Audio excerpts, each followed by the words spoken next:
আগের তুলনায় আজকে একটু বেশি আর আজ কত করে চলছে সেটা জানিয়ে দেব।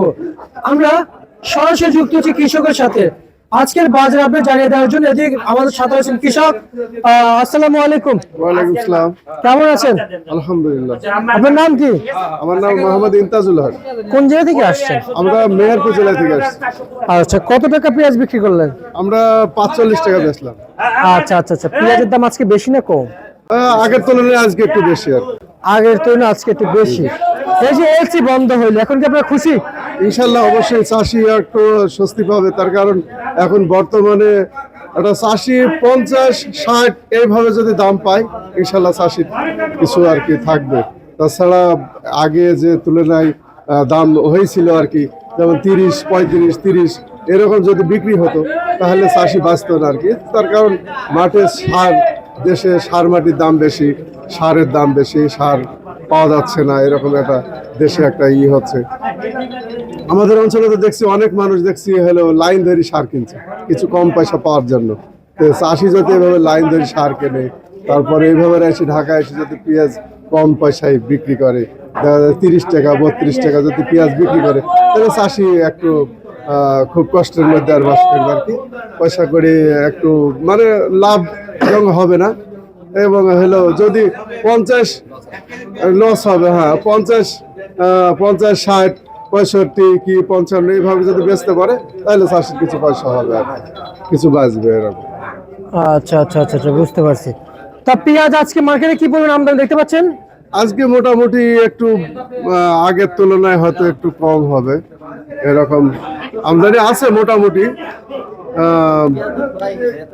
আজকে এতবেলা আমদানি মোটামুটি ভালোই ছিল, কিন্তু এখন বর্তমানে তো মাল প্রায় শেষের পথে, মাল শেষ। তা আজকে ভালো মানের পেঁয়াজ কত বিক্রি চলছে? ভালো মানের বলে আমরা যতটুকু বললাম 46 টাকা লাস্ট, 46-47-45 এভাবে বিক্রি হলো আর কি।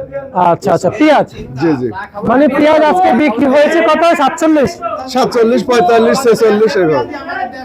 আচ্ছা আচ্ছা আচ্ছা আচ্ছা। আর আমাদের দেশে যে পরিমাণ পেঁয়াজ আছে বর্তমানে, এখন দেশের পেঁয়াজই চলবে, এখন বাইরে থেকে ইম্পোর্ট না করাই সরকারের উচিত।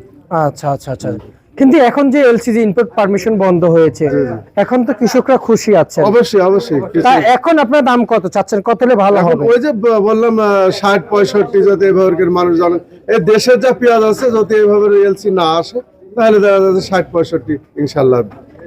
আচ্ছা, কত বিঘা লাগাইছেন আপনি? আমি বেশি লাগাইনি, 1-1 বিঘা ছিল, আর তারপরে আমাদের ভাই ভক্কর আছে তারা সব লাগাইছে, 2 বিঘি 4 বিঘি 5 বিঘি এরকম লাগাইছে, তারা আসছে, তারা আবার দ্বিতীয় আবার সামনে আবার আসবে আশা করছে।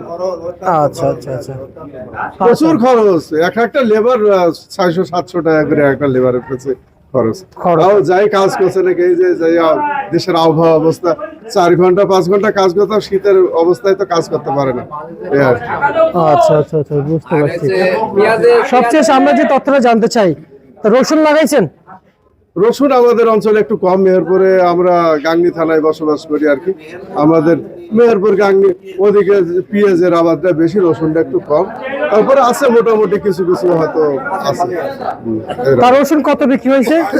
রসুনটা যত সম্ভব আমি সঠিক জানিনি, কিন্তু যত সম্ভব এখন 50-55 এরকম হইতে পারে আর কি। আমি সঠিক রসুনের খবরটা আমি জানিনি আর কি। আচ্ছা আচ্ছা আচ্ছা, আলুর বিষয়টা জানেন যে আলুর কি অবস্থা? আলু আমি গত 2 দিন আগেও আমাদের খলসাখন্ডির বাজারে দেখলাম 28 টাকা 27 টাকা খুচরা, মানে ওই বস্তা সহ কাটা হয়েছে। তারপরে দেখলাম 25 টাকা এই ধরনের। আগে তো ছিল ধরেন 20 টাকা 18 টাকা 17 টাকা এরকম একটা দাম ছিল, কিন্তু ওই মুহূর্তে যে পরিমাণ দাম ছিল, আলুর যে চাষি সে তো একবারে পথে বসে গেছে। হ্যাঁ, আলুর চাষি তো একবারে পথে বসে গেছে। বুঝতে পারছি, মানে চাষি খুব মানে বিপাকে পড়ে গিয়েছে আলু নিয়ে। ঠিক আছে, আলুর চাষি তো খুব কষ্টের ভিতরে আছে। ঠিক আছে, আমরা আপনাকে ধন্যবাদ জানাচ্ছি। আজকে সর্বশেষ ভাত